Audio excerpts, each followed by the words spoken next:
Siku ya Jumamosi Februari 28 mwaka 2026, msanii wa muziki wa dansi Koffi Olomide na mpenzi wake Cindy Luku ambaye wamedumu kwenye mahusiano takriban miaka 20 wameamua kufunga ndoa ambayo ilikuwa ni ndoa ya kiserikali.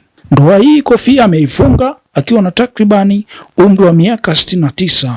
Inakumbuka kuwa Koffi alizaliwa Julai mwaka 1956, lakini Cindy kwenye ndoa hii ameingia akiwa na umri wa miaka 43, kwani alizaliwa mwaka 1983 tarehe 27 Januari.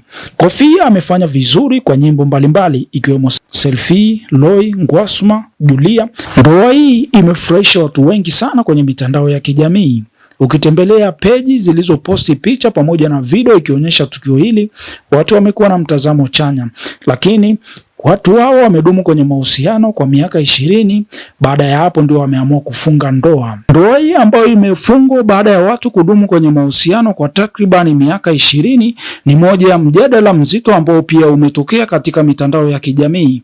Mimi ni kuacha na swali moja, hivi wewe ulidumu na mpenzi wako, mke wako au mume wako kwenye mahusiano kwa muda gani ndipo mkafikia maamuzi ya kufunga ndoa? Hakikisha unaniambia kwenye upande wa comment section. Mimi naitwa Deco B na hii ni Kiswahili TV. Endelea kutufuatilia, hakikisha unatufollow, una subscribe, una like na kushare video zetu.